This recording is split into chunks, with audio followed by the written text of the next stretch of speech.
Welcome to the AMP'D UP211 Podcast. Today, we have the honor of speaking with a true champion in the world of health-related nonprofits, Marcy Rubic.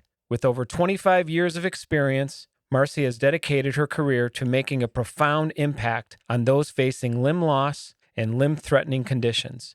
As the executive director of the Limb Preservation Foundation, she leads a charge in providing crucial support, funding groundbreaking research, and advocating for the limb loss and limb difference community. Marcy's journey is one of passion, resilience, and unwavering dedication.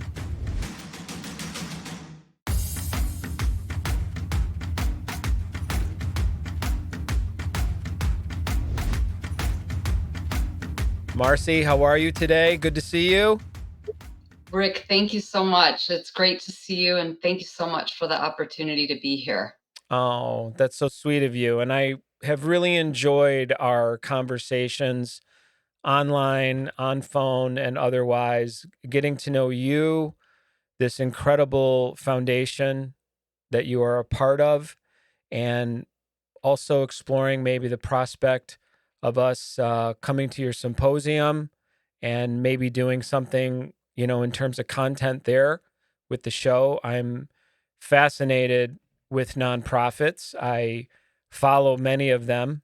And when it comes to people that advocate in this particular space, I'm go even deeper in my curiosity and fascination with people that dedicate their lives to nonprofit, to helping others, to, giving us people in limb loss situations, limb differences, the threat of limb loss, all of those folks that need help and need support systems that aren't just gratuitous, they're practical. Hey, let's help you pay a bill, or let's help you get the right kind of prosthetic care, or let's find you the right type of specialist so that you can preserve the limb that you have depending on condition. So yes, I do want to talk about the limb loss situation and everything that the foundation does. But I also want to talk about you, because I think for our listeners, there's always that fascination with people like yourself. You are not someone who has suffered, a limb loss, but you've been in these charitable spaces for a very, very long time. How would you describe, your particular ambitions about getting into this kind of health-related nonprofit kind of space? How would you describe what made you gravitate towards what you do now? Yeah, honestly, I just always really had a passion for healthcare, and it was really healthcare above everything else. But I definitely don't have the kind of skills to provide direct care. I was always like a good communicator, and good with words. And I just realized early in my career when I was working in public relations, that I really wanted to talk about healthcare. Really wanted to talk about really advances all the time and connect with that. And the opportunities that came my way were honestly raising funds for healthcare causes. So for the past, you know, decades, couple of decades, I have worked for a variety of different hospitals and different national healthcare nonprofits. And it's always, honestly, it's a privilege to work with the patients. And there's always stories of resilience, um, something major in their life that honestly shaped them into someone that they weren't expecting to be. Um, and honestly, you don't want anyone to suffer, but it often brings out some heroic qualities in people. And it's really an honor to work with them and to advocate and try to improve lives. So that's really where I came from. And I've been really privileged to work for the Limb Preservation Foundation for the past 5 years, and it's just a wonderful. It's been a wonderful journey, and we really get to see and get to work with patients who are extremely grateful, grateful for the care that they've received, and also grateful to receive assistance, Sure. to know that someone cares for them. And you've been very generous in, providing the show with some of your patients' stories. And of course, I sort of gobble that up because for me, the podcast, what we're trying to do is to highlight some of those journeys, some of those struggles, which are really beautiful. And I do agree that sometimes out of tragedy can come just this incredible, bright light of resilience. And I try to champion that. Is there a particular patient, experience you had that, really, really had, let's call it like a really large impression on you from where you were sitting? And would you be comfortable sharing that with us? Well, honestly, I think that we are very fortunate in that a really large percentage of our board are survivors of limb conditions. Some of them have gotten to keep their limbs, and some of them no. But our common bond, I would say, with our board of directors is they're really truly deeply care about this community because they've personally experienced it. And so just had lunch this week with our board chair. He's just one of those stories, and his journey started decades earlier when he was an osteosarcoma patient. And really, he's been through numerous knee replacement surgeries, revisions, chemotherapy, uh, pain, intense pain, and to really go through these experiences as a very young man. And he's a solid patient survivor, and he's someone who actually got to keep his limb, but he gives back, and it's extremely important to him, just like there are other grateful patients just like him, that are on our board of directors, that it's a very important cause for him and for the other patients, survivors, I will call them, that are on our board. And it's not really, as you know, a huge community. So to have, I would say, the privilege of working with people who feel so powerfully about, honestly helping pay bills for people that are currently experiencing these conditions, and they've been there, they've walked in those shoes, and they understand how difficult it is. So to work with that energy, I'm just saying, honestly, it's a privilege, and it keeps me going. It just keeps me grounded in the work that we do. So the story I told, he's just one of many, Yeah. but we have many other survivors like him, and their strong feeling of giving back, and channeling their energy through us, it just it just makes for a beautiful experience in terms of the work that we do every day. Yeah. And I would think developing those connections with people on your board or, patients that you come in contact with, stepping outside of the emotional box. I would think from just a clinical standpoint, you must learn a tremendous amount just through osmosis because I find that when the more people I talk to in this community, the more I learn about limb loss. And I'm an amputee myself. And, I realize on a daily basis that I am not an expert, that so often I think, wow, never thought of that. Whether it's how someone manages a limb difference or limb loss, or, what kind of treatment plans are in place and how that's constantly evolving, or something in the engineering of, prosthesis and, advancements in prosthetics and all the various things that kind of keep, sort of flowing in and out of our communities. And I mean, do you feel like that is sort of like a benefit to what you do? So much so, and I love that. It's just like we were founded by an orthopedic surgeon, a very renowned orthopedic surgeon named Dr. Ross Wilkins, and he studied at Mayo Clinic. And honestly, um, he was a brilliant person.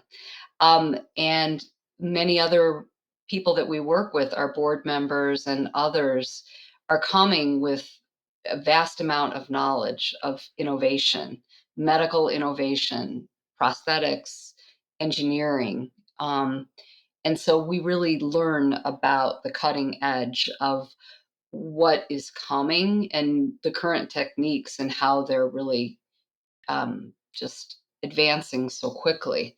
And that's really exciting because you can see that life is going to be better for the community that we serve. So that's really a privilege and also fascinating to understand the kind of amazing surgical techniques, surgical products, um, as I said, the engineering and how they're, creating connections and to the body that are going to make things so much better in the future and really truly already are. That's exciting to be around. And I hope that it gives our community excitement too to see how it's going to impact lives and improve them in the future. Yeah, and is there something you would say specifically? Let's say if you were talking to me for the first time and you're like, "Oh, Rick, okay, you're, right leg below the knee amputee." What would be something that would pop into your mind immediately in terms of, "Oh, I need to share this advancement or this technology that might be, relevant to his experience?" Well, I'm sure that you know, and many of your audience knows about osseointegration, and and people are very excited about it, and I know that it's newer in the United States, but it's really been around in other countries. I think Australia is really where the origins were, and to think about honestly advancements that are happening globally to make the mind connect with the prosthetic in a more seamless way. I think just in the very short time I've been with the Limb Preservation Foundation in the past 5 years to see the level of acceptance and the FDA approvals of this basic surgical technique.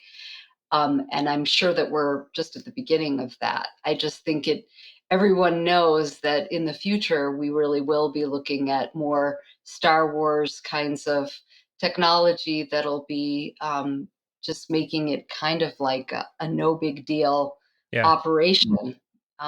So I think that's super exciting. But even other things that they're doing internally with a person's body to basically, you know, using computer generated bones to insert in their body that are personalized for that person is pretty amazing that they're printed for that person. I just think that's so fascinating. And it's so amazing to hear about it. It's so amazing to know the people that are the survivors that have those pieces inside their body. Yeah. I just think that's a very amazing thing. And the people that care for those patients, they care very, very deeply. They want a better quality of life for their patients. They want to restore a natural function and everything that keeps quality of life. So I think it's exciting to work with them. I think it's exciting to be with the patients and to serve many of those patients, and some of their needs that they wouldn't have met have had met for them otherwise. Yeah, and I find it fascinating too, going back to the Star Wars reference. I've, huge science fiction fan myself, and always have been, in literature and film. And I would always think as a young person, yeah, it's really neat. Where do these ideas come from? When you see these things in movies, and some of us just take it for granted, but I was always this really, really curious kid. And I used to think, gosh, like, how do they come up with that? Who thought of that? And what's it based in? And then I started learning about what's referred to as futurists. These are people, communities of people that typically filmmakers, authors, different researchers speak to about what the potentialities are in the future. And most of these people have engineering backgrounds, they have medical degrees. It's basically someone that forecasts, what might be possible based on what we know now and where technology is at. And so much of what you see in film is basically someone who really, really understands technology and medicine saying, this is something that could be a possibility. And we have the ability to get there. It's just a lot of our checks and balances in our medical communities and the scientific communities have to catch up with it, right? Because something comes into the sphere and then we have to go, whoa, whoa, pump the brakes. We got to make sure this is safe. There has to be trials for it. There has to be testing, all of this stuff. But you're right. There will come a point in time when losing a limb, from whatever event, whether it's trauma, whether it's from disease, uh, replacing that limb will seem very ordinary. Well, yeah, I know a good leg guy. You know, he hooked us up, and now everything functions just as it used to, mechanically, of course. But yeah, it's all back to normal again, right? So that acclimation period, I think, for me anyway, it's exciting to know that that path won't take so long. That it'll be something that you know foundations like the one you represent, the people that you represent, all of those things will come to fruition eventually. And I'm excited about that. And I don't necessarily feel envious because so much has advanced already. And, I very often spend entire days where I do not feel like an amputee at all. Um, and that's, very comforting. But I know that things are getting better with every year that passes, with every effort that someone like yourself is making and the people you surround yourself with, things are getting better, things keep advancing, we keep pushing the needle in the right direction. And that's, very, very exciting for me, as an amputee, to know people in my situation in the future hopefully will have a much easier road than, let's say, I did, when my journey started 6, 7 years ago. um, Going back to the foundation work and all those connection points that you make with people, I think there's such an emotional aspect of what you do. And I can't imagine that there aren't times, based on the situations that so many people in this community get sort of thrown into, that it would be overwhelming. And I mean overwhelming in the sense of, so you're in this charitable space, you're part of a nonprofit, you know, you're you're in a leadership role, which carries a lot of weight. So I would think it'd be completely normal at times to just feel so overwhelmed with that duty to help people and to find resources for those people. I mean, Can you describe that, what that feels like at times? Well, honestly, it is very hard work, and my hat is off to colleagues like me who are working for, really a small organization. And it is always a question of resources and, how do we do this and how do we measure our success? How do we do better? How do we help more people? And that is always the thing. And it is always very hard to draw the line of how are we helping? Because really the people that we help and the point in their life that they're at is they're really in crisis mode. We are helping people who are they're very under the main program is our patient assistance program. I believe that is the whole basis or the original basis for the foundation, which is honestly seeing people who had to receive the care, the medical care, but understanding that the situation is so much larger, and in particular, people who are under resourced, who lack financially. Those are the people. That's really where we step in, and where we're helping to pay their mortgages and their utility bills and their transportation and paying hotel stays for their families so that they can come and support them. And oftentimes, these people are in a crisis mode. Um, they cannot work because of whatever their situation is, be it trauma or tumor or an infection that's gone, rampant in their body. So, really, what we are here for is to provide relief to them. We want to relieve some of their stress, relieve their financial stress for several months to get them through the crisis and connect them with other people who have been there so that they can see that there is a new chapter in front of them and kind of help them through some of the very difficult emotional components in that time.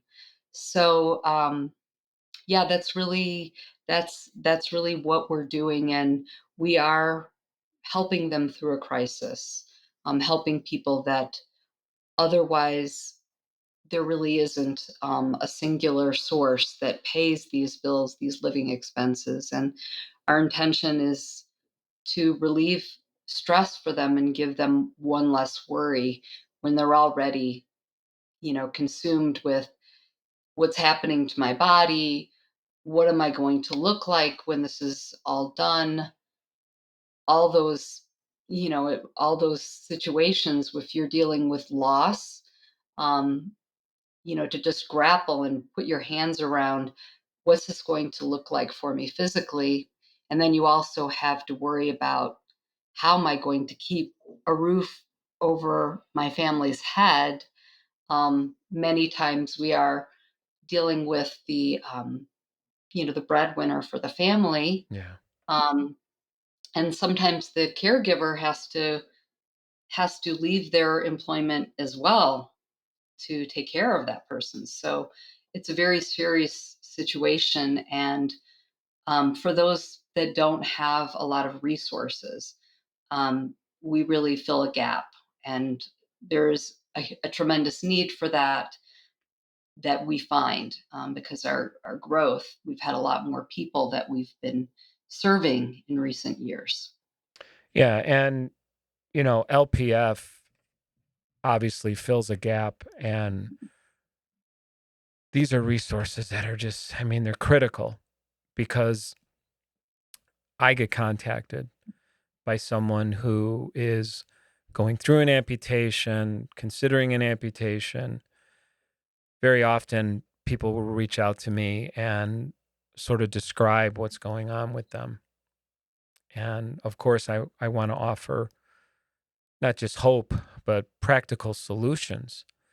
And the first question, and I've said this before on the show, the first question I always ask is, what's your support system like?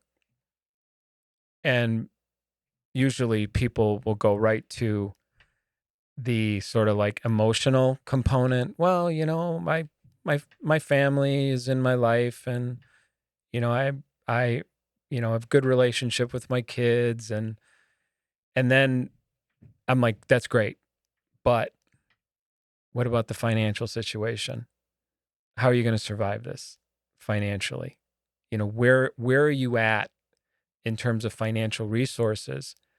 Because if I know anything about amputation, especially, I mean, it's literally a pause button on life. It literally says, okay, everything that you were doing up until this point, that's going to be on pause for a while. You cannot just, this isn't like some outpatient procedure where you go back to work in a couple days. This is a major life change.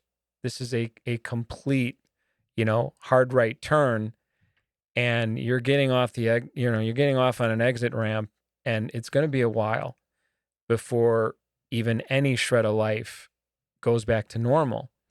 So knowing, that organizations like the Limb Preservation Foundation is out there, um, is a critical part, and other organizations like yours, because we do have this sort of tightly knit community, and there are these sort of key players, which you are part of that are supporting people to bridge the gap, to make it possible at some point to release the pause button and go back to your normal life. And that's so important. I think because for most people, they see it as, okay, this is a complete deal breaker. Like, I'm done. Like, there is nothing after this. And I try to be positive in that space, although it's hard to say no, it's not over. It's going to look different, it's going to feel different, but with the right kind of resources, with the right kind of help, with the right kind of advocacy, and putting your team together, whatever that looks like. Everyone has their team. There's that personal piece, and then there's the professional piece.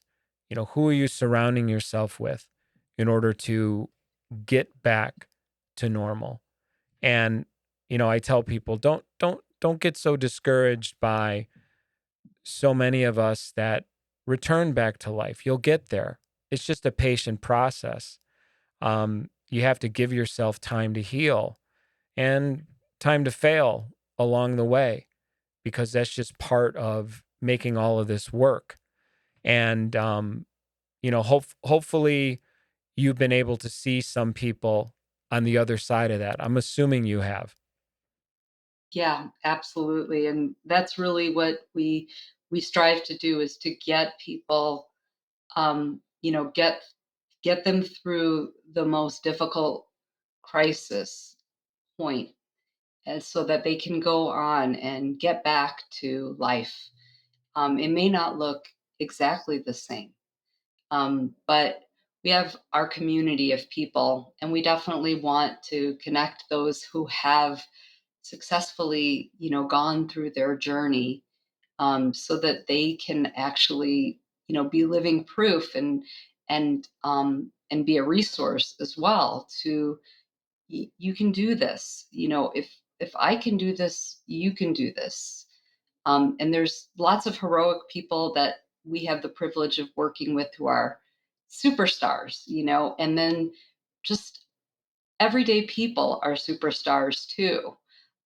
Just honestly overcoming these situations that are not they're not easy. There's not a quick fix. It takes months and months of time with lots of pain and learning how to redo things. And yes, we want to support that whole process and get people to um, get people to connect with others, is part of that healing process for everyone, even for the giver of that mentoring. it's very meaningful for all members. Yeah, was I reading correctly? Are you a Chicago native or no? I am a Chicago native. Okay, that's what I thought. Because you went to DePaul, right? Yes. Okay, I went to Loyola. Okay. Yeah, so we're kind of similar sort of educational background. Yeah. DePaul was another school that, I looked at. I don't recall specifically why I didn't go there and ended up at Loyola. May have been because my brother went to Loyola. But I mean, do you miss Chicago at all? Yes. We get back there every year. It's just a wonderful city. It's so cultural and dynamic, and just so many skillful professionals and the top of the line everything there. I miss Chicago. I'm proud to be a Chicagoan, but the mountains were calling me. So um, yeah, it's beautiful. It's beautiful out here in Denver, in Colorado, and I like to, have the best of both worlds. Every year we are back there, my family is there, and friends, and so it's really special to get back and go to all the, wonderful cultural institutions and the lake and the suburbs too. It's a wonderful it's a wonderful metropolitan area, and Yeah, I'm it's very an proud. incredible city. I'm actually doing Bike the Drive next weekend, and we've done it a few times. Doing 35 miles of bicycling on Lakeshore Drive. Uh, in the summer it's pretty spectacular for me. It's very liberating, empowering, and there's nothing like you know pedaling along on Lakeshore Drive, not on a bike path. You're literally on Lakeshore Drive, and just you know cycling through the city it's awesome. And I've done it a few times and fell in love with it, and I'm so looking forward to it next weekend. Um, I want to transition to the symposium. I want to talk a little bit about the symposium, what it's all about, what you're looking to accomplish in April. It's in April, correct? Yes. What you're looking to accomplish in April. So, if I'm attending the symposium, I'm just an attendee, what can I plan on seeing when I visit? Well, honestly, we do this symposium with the patient at the center. That's really who we care about in providing. We want everyone, of course, to have a wonderful experience, but we really want to bring together all the different disciplines with the patient in mind or the survivor in mind. We want to connect them with, honestly, the medical community. There's often, never enough time to ask questions that other people have on their minds when they're visiting their physicians. So we want to provide access to the physicians, the prosthetists. We want to provide some innovation, show them. We've had some spectacular researchers that really give us a glimpse of what's coming in the future.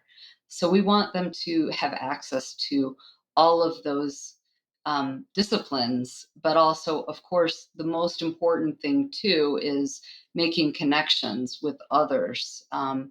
We want to provide connections for basic resources. How do how do you do this, and how do you cope with this? How do you manage this? What are some resources um, that are helpful for me at this point in my life? If it's so many, adaptive sports are happening now. We try to do touch on some of those physical activities and on the emotional activities, and create togetherness for the survivor, as well as, honestly, the caregiver, the family member or the friend that is there. They have their own issues that are different. So we want to create a space that is, for the number one, for the patient, but also for the caregiver and also for the community of medical professionals who are treating these patients so that they can build connections themselves. So we're really intentional with creating just a great variety of different disciplines to come together because asking questions, being curious, learning from each other, and creating a positive energy is extremely you know how it is. You've gone to these kinds of things before and you come out of it and you're empowered. You really feel like you've received some information that you can apply to your life immediately, and you've made some good connections that are meaningful for you that you can carry on after the event. So our hope is to bring community members together and create positivity that they can take far beyond the time at the symposium. Yeah. And I think it's a good point. The empowerment piece and feeling like you're part of a community. I uh, I was fortunate enough to go to the convention for the Amputee Coalition last summer. I didn't go this year, but I I went with my girlfriend Sarah, and who's not an amputee. She's in medicine, but she was commenting about how that experience made her feel like she was now more part of that my community. That, by knowing me, of course, she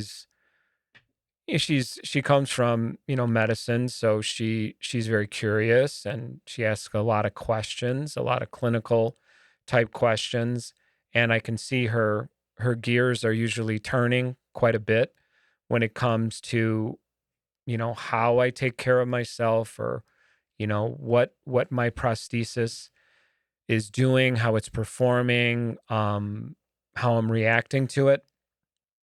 But by going to an event like you're describing, where it's a community vibe, it's very positive, it's very empowering. You're talking about education, you're talking about advocacy, you're talking about community, all these things that are critical again when we talk about support systems. She came away from that experience as a non-amputee, non-limb difference, feeling like she was more part of that community now. And I think that's an important point because so often caregivers, family, spouses of people that are in these situations maybe don't feel as connected to it. Maybe don't feel that there's a lot of sort of connective tissue there for them because it's not happening to them. But I always say it is. It's just as much a part of your life as it is the person who you love, because you're going through it together, and their victories are your victories. Their losses are your losses.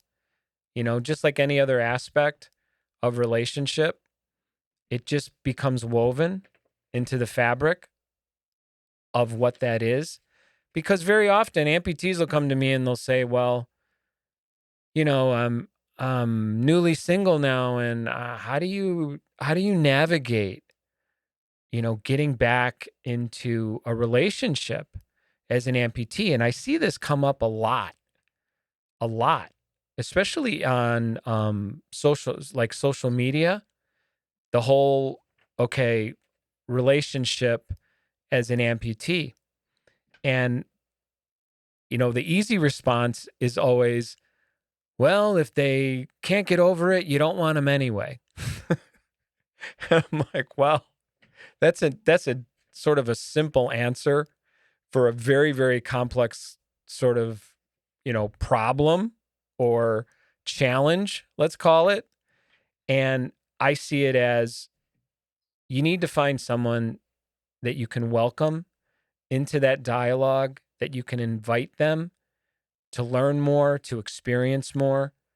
And once they're invested in some of those, aspects of what this, limb difference journey is like, it's a bonding mechanism in the relationship. I think it brings people closer. They understand each other better. So I always say, give people a chance to learn more. Invite them to learn more.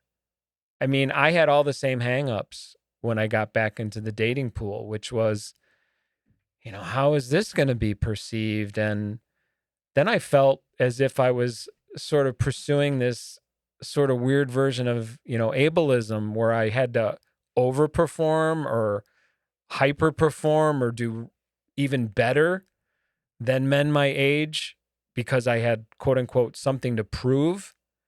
And what I realized is that it's just this very, very gentle, patient process of just allowing those things to naturally happen and give your potential partner an opportunity to learn and to learn more.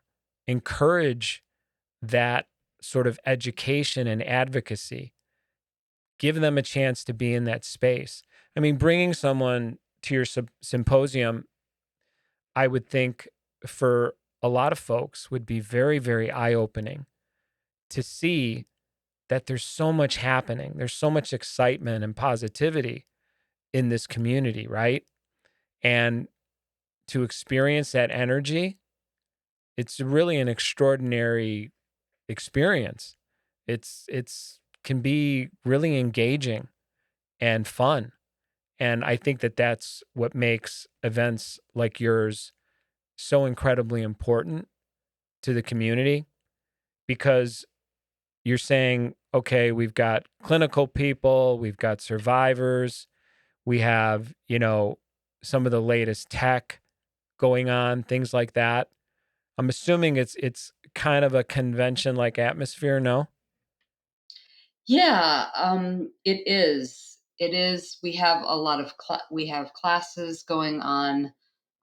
We are also we have introduced and we're planning to introduce more social aspects, just because what we've talked about, the connection, the connections that are made are very important, especially connections among each other, while that education's happening. So um, I know that as someone else who's attended these types of things, you come away and you're so energized. And honestly, your life has been changed a little bit because you feel so good and so full of ideas.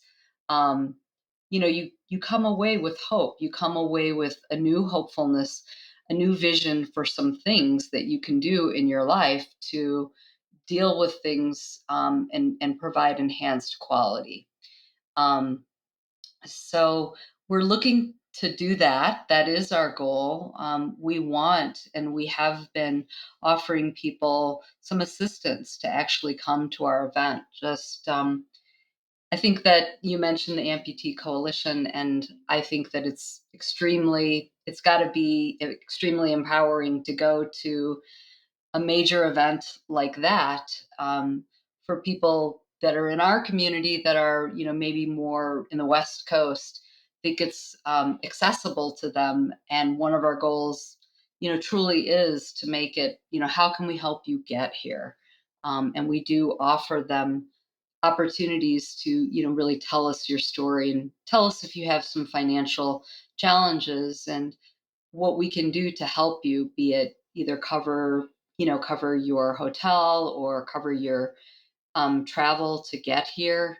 Um, we want to provide those experiences because they truly can be, they can really infuse some connections, people connections, as well as education and, provide a good really provide an overall boost to your psyche that lasts for a while and make you really want to get involved and come away with new ideas to improve your life. So we want to help people get there. We want to help them have these experiences and connectedness. I want to just briefly talk about your intake process when you're, setting people up for success. But outside of that, I want to get into some of the details about how people can reach out to you.